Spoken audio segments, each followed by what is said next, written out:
Ladies and gentlemen, boys and girls, ships at sea, you are here for this week's episode of Property of the Week from PropertyLens. As always, for those of you who don't know us, I'm Bob Frady, co-founder and CEO of PropertyLens, and with me is John Siegman, co-founder and president of PropertyLens. So, John, there are some days when I am happier to be alive than others. Today is one of those days.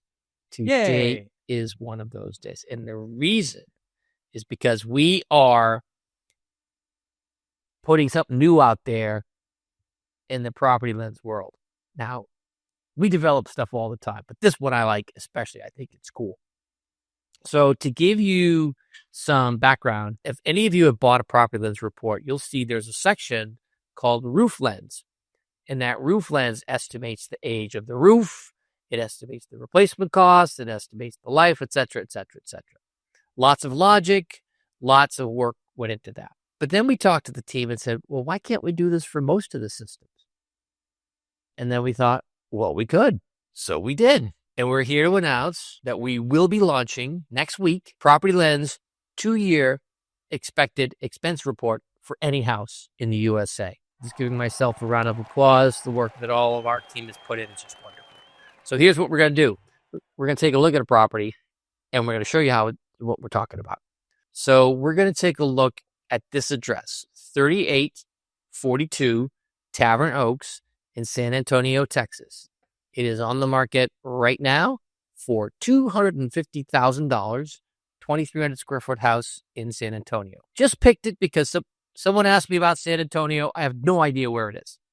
You have no idea where San Antonio is? Well, San Antonio, I know where that is, but this house, I have no idea where that is. Just making sure. Well, it's in San Antonio. So let's see what we got here. This is what a PropertyLens report looks like. It looks a little different. It's 3 bedrooms, 2 baths, built in 1995, which is 30 years ago. I remember 1995. Holy cow. Man. 2,300 square feet, 2/10 of an acre, and it looks like it's had some damage before. So here's what we show you at the top. PropertyLens Insight. First is the buyer lens, which includes things like projected 2-year repairs. So for this property, we expect over the next 2 years that not only are you going to pay $250,000 for the property, but you're going to have to spend about $25,000 in extra repairs. That's an extra 10%. Where's that going to come from?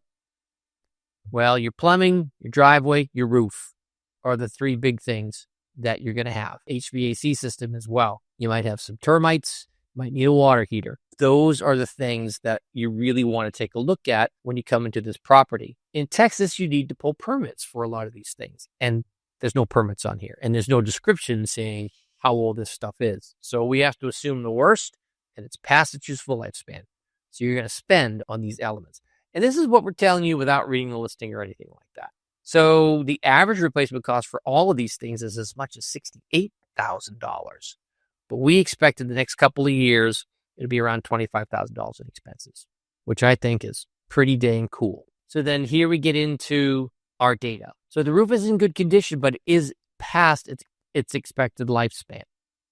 So here's what you want to do. It looks like it's 30 years old. This average lifespan in Texas is 26 years for this type of roof, and it costs between $11,000 and $15,000 to replace it. So here's what you want to ask when you walk in. What's been done to preserve the roof? Any water leaks through the roof? Any missing shingles, gutter guards, proper drains? And then when you talk to the inspector, check downspouts for signs of damage in the water going away from the foundation. Look for shingles, look for gutter damage. Not every inspector likes to get on the roof of a house. This house needs to be gotten on the roof. All right, John, what do we got next? Toxic exposure. That's always lovely. Got PFAs, polyfluoroalkylates, the forever chemical. They're present in a lot of places. So especially if this has well water, be something to definitely check for. So get a water quality test done. And, that's what your inspector is for, to make sure that these things get looked at. Well, it is Texas, and they get hail, tornadoes, convective storms, all the things associated with that. And Fun so, from the skies. Yep. thunder from the skies. And you get a lot of things that are going to, affect the roof, affect the siding, potentially cause flooding, all of those things. So you definitely would want to have all that stuff checked out. Again, here's the questions. You're in a high risk area. Are there hail resistant shingles on the roof? Well, there's no warranty on the roof because at this point, the roof's cooked. So, or at least it looks like it is. You should ask about it. Maybe there's something that wasn't disclosed. Are you looking for wind resistant roof, impact resistant glass, storm shutters, all the fun stuff? And then we see on the not so bad side, it's a 30-year-old house. Not all the systems are updated. So it looks like the furnace might have been updated about 17 years ago, which is pretty much the end of its lifespan. And the water heater, we don't know how old that is. It looks like there's solar panels on the roof as well. All of this is the summary. Now, you can print these questions out to bring them with you when you go to the open house. You can hand them to your agent and say, hey, ask the selling agent to answer these questions before we make an offer on the house. Now, here's something interesting. The replacement cost of this house is greater than the sale price of this house. Not too surprising. About What does that 70% of households in the U.S. have that condition where it would cost more to make it than it does to buy it. What does that mean from an insurance standpoint, John? Means that if you're insuring it for what you bought it for and something really, really bad happens and you have to build it all over again, you're going to be about $160,000 short. Yep. Which is never a good thing. Never a good thing. So you want to talk to your insurance agent and say, hey, what's the replacement cost is higher than the value of the house. What do I do? Expect the premium to be around $2,400, but there's a big range in here. So you want to make sure you get a quote before you buy. Here's the property. 2,300 square feet.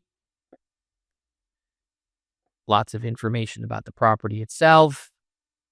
Let's see. It's a contemporary wood frame house. It's average construction. Most listing detail. Here's the kicker. Great potential. Potential means I need fixing. That's like saying it's got a good personality. This house has good bones. It can dance. Yeah. This house is sold as is. So you know you're going to be putting money into it. So you may walk into this and say, that's good enough. I just need to know. Now, what you're going to need to replace, that's what we help to tell you. It's been on the market 10 days, so it's brand new. Here's a different ownership. Last sold in 2013. Yep, property taxes have gone up in this area quite a bit, it seems. From in 2015, it was $5,200. In 2023, 8 years later, it was $8,100, which is a difference of roughly $3,000, which is roughly $250 a month, or $227 a month, I guess, if you want to do the math. So taxes are going up in this area. It's something you want to be cognizant of. So you get the pictures of the inside, and I would ask for the massage chair. But that's just me. I like massage chairs. I would ask for it. It looks like a nice one. It's got the screen in there. Seems like a reasonable request. Yep. And it's a nice looking house. Yeah. It's not bad. You're just going to have to put some work into it.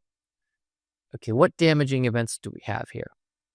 Hail, hail, hail, hail, hail. Wind, wind, wind, wind, wind. Hail, hail. Wind and hail.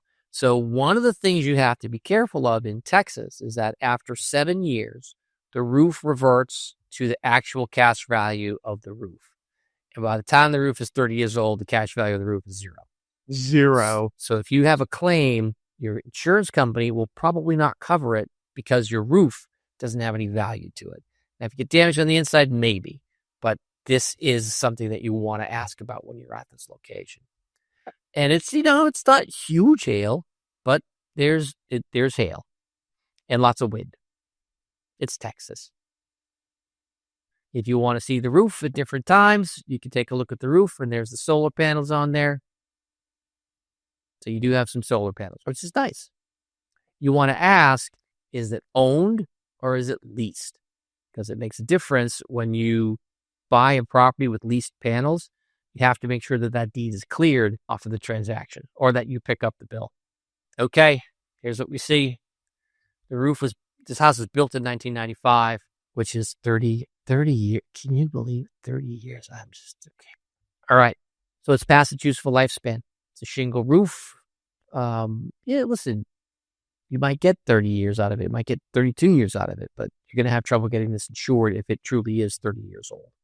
About $15,000 to replace it. Condition's not bad. It's not horrible. It's not good. Not bad. Not great. It's not bad. It's got medium exposure. Low tree overhang, which is good. High risk of tornado damage and hail and wind, which is bad. What do we know about the structure there, John? Well, the structure itself, contemporary style, brick, framing, wood, standard stuff, nothing overly exciting. Soil composition, I love when it says young soils. Most of the soils on Earth are between 4.5 and 6 billion years old. But what that really means is that, it's working its weight alone. So it's still in the process. It's decent, and it doesn't look like there's anything with the soils that's going to cause foundation cracks or any of that other type of thing, frost heave, any of that nonsense. Yeah, see that backyard? That's a backyard that needs supplementation. Because, as the soil types say, right here, may need supplemental soils and amendments for landscaping. It's a tough growing area. Yeah, dig it out and put in a pool. There you go. Structural integrity is pretty good at this house. You have some moderate damage of termites, which is, normal for that part of Texas. Got soft water, get good soil drainage, runoff. Not near a mine, which is good, and your soil's not going to heave because it doesn't freeze. So generally, pretty good. Permits. First thing we tell you is, are permits required? And yes, they are. For new home construction, room additions, garage conversions, structural alterations, electrical and plumbing work, HVAC, and major renovations. Decks over accessories, structures over 200 square feet, fences over 6 feet tall, and decks over 30 inches above grade. So, and you got to check with the Historic Preservation Office if it's in a historic district. So if you want to learn more, you can click here. So what do we see as the last permits there, John? Well, we've got the solar permits, Titan Solar Power. It tells us who did the work. So in case we buy this place, we'll know if there's any solar issues, who we should give up ringy-dingy to. Then we've got our on-time Elmer Plumbing. Looks like they did a couple things. 2-ton condenser, so they put in a new air conditioning unit. That's what that indicates. So back in 2008, 17 years. If you got 17 years out of an air conditioner in Texas, you probably did okay. So that's probably time up for that. Garage permit issued. It looked like the garage was built into the house. So I wonder what went on there. It'd be a good thing to ask about. Building addition. Alcoa structure siding was added to the residence. So somebody put on aluminum siding, it sounds like. So they did a little bit of work back also in 2005. So those 2 permits, beyond the current owner. So you might not have any way of finding out what happened. But if you, called up the person who pulled the permit, they might still be able to tell you. And then, yeah, exactly. Here's the thing. Like when you buy a house, someone has done work on it, you generally have no idea who did the work. The current owners aren't exactly like, here's who did the work. You have to go look it up, dig it through. It's all right here, right in front of you. On the good news side, little flood risk. Now, somebody complained to me the other day that said that every house was in a flood zone. It's like, yeah, that's the Noah's Ark theory of flood. And that's a solid theory for some people. We think of a flood zone as a FEMA-designated flood zone, 100 or 500 years. So, thanks. Hopefully that clarifies things. We also take into account coastal flooding and riverine flooding outside of those flood zones. And this is just a property that, short of another 40-day rain, is going to stay relatively dry. Yep. We're not expecting losses, and we haven't had a lot of losses because here's the zone. It's nothing there. Nothing there. And you're 1,200 feet away from the nearest flood zone. There's no lomas and lowers, which you would have if it was a flood zone. Okay, our climate risks: hail, tornado, a little bit of heat, a little bit of lightning, a little bit of sinkhole. Interesting about San Antonio, heavy amounts of limestone. If you've ever tried to dig a pool in San Antonio, you know what I'm talking about. It's limestone, and limestone creates sinkholes. You're not going to have a lot of cold waves or hurricanes, landslide, or winter weather, avalanche, earthquake, ice storm, tsunami, volcano. Not a lot of wildfire, although Texas does have a lot of wildfire risk. Not a little wind risk. What do we got for crime, John? Well, it's not bad. Everybody freaks out. I know we don't want to bring C's home on our report card, but the U.S. is relatively safe. And so C being average, that means you're relatively safe. Better for aggravated assault, no burglary. Maybe because all those houses have alarm systems. Who knows? But, overall, it's a safe neighborhood. You're good there. Scroll down a little bit. We got 3 registered sex offenders within a half mile.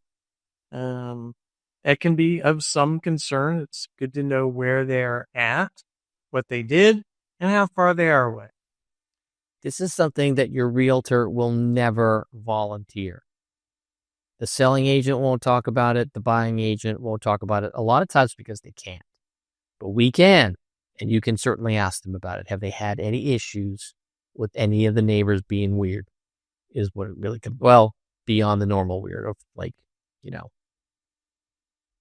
whatever San Antonio weird is. So yeah, there's some sex offenders around there.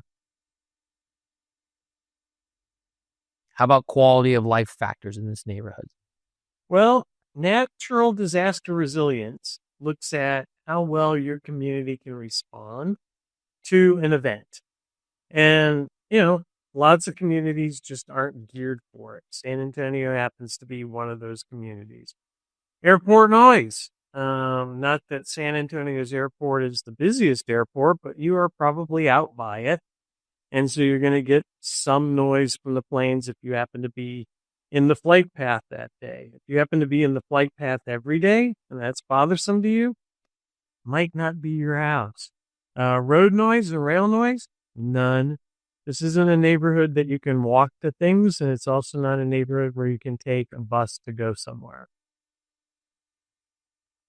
Here's the points of interest within 5 miles, which are things like schools and childcare centers, EV charging stations. There's one at the Walmart, which is a mile and a half away. You get your solar panels, get your electric car, and then just use Walmart as a backup. There's a Twin Oaks Airport not far from here, about 2.5 miles away, which may be the cause of some of the noise. And San Antonio International is about 3.1 miles away. So there's a couple airports right around you. That's the cause of the noise, SAT. Okay. So then we got health. We've got toxic exposure, health and structural hazards. We've got PFAS drinking water, like we said before. Get a little bit of mold in this area, so you want to check for that. See if there's any formation of mold in the property. And radon is not a high risk in this area. Now, there are some contaminated sites around here. Well, potentially contaminated sites. You got your underground storage tanks about here. And the nearest clandestine lab was on Thousand Oaks Avenue in San Antonio, which is about, there's the airport right there. Now you can see there's the airport. So yeah, you're going to get some airport noise. And then fire protection and response, law enforcement, medical, pretty good. All good. Health and safety services. So where's the nearest doctor's office? Are always good things. Where's the nearest police station? Where's the nearest fire station? You're very well covered with fire stations in this area, which is great in case you need an EMT call or something, God forbid, something happens to your house. And then electricity costs are estimated to be about $200 a month, most of which can be eaten up with solar. CPS Energy is the energy provider in this area. You don't have to worry about solar because it's already been considered because it's on the house.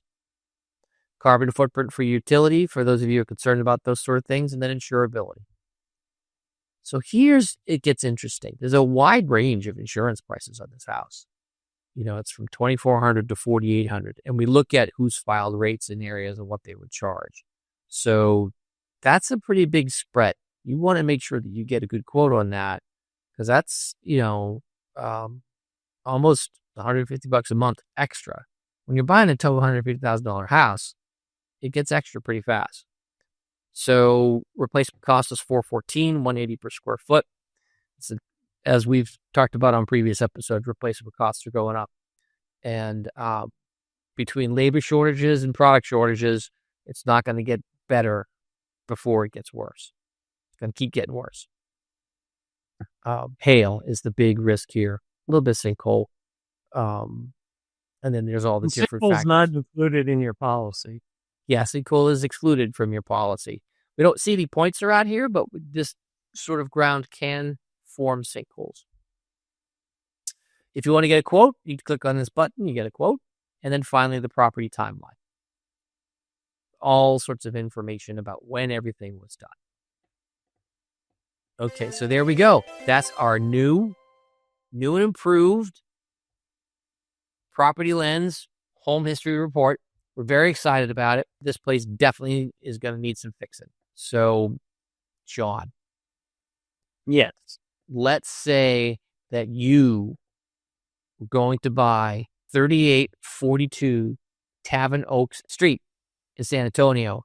What are the big three things you're looking for? Number one, we're looking at the roof. It's unknown. It's could be 30 years old. Could be original equipment. We gotta find out about the roof, because if it's too old, it's gonna be really hard to get insurance. That's number one. Number two, all of the systems in the house.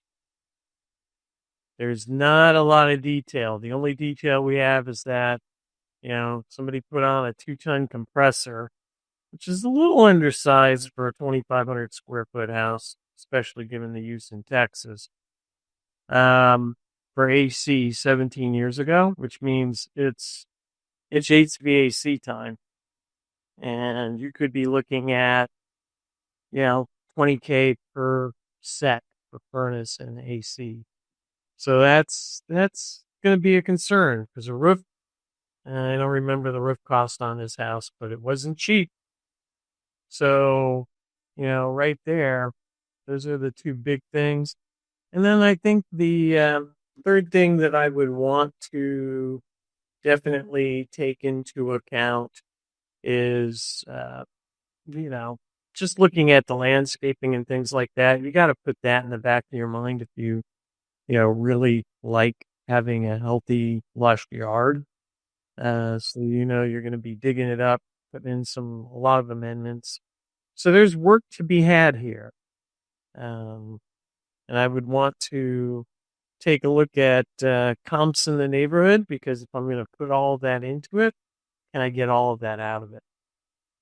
Those would be my big three. Okay. And you? If I were buying 3842 Tavern Oaks Street in San Antonio, so I know walking in that this is sold as it is. I know it's a fixer. The question is how much fixing do we have to do? I'd be super concerned, because the replacement cost is greater than the sale cost of the house. And that's an insurance thing. But what it also means is replacing stuff is expensive. Getting competitive bids to do work is expensive. So the first thing I would look at is, what's the size of the reno and what's it going to cost me? The second thing specifically is the roof. Is it really 30 years old? There's nothing to indicate that it's not. And if it is 30 years old, you got to replace it, or else you're going to have trouble getting insurance. And then the third thing I would look at is insurance. I would get a quote on this property before I made an offer, just to see how much it would cost, because it's a pretty wide range for that location. And given the hail events and the age of the roof, you kind of want to know that to help figure out what it's really going to cost for insurance for that location.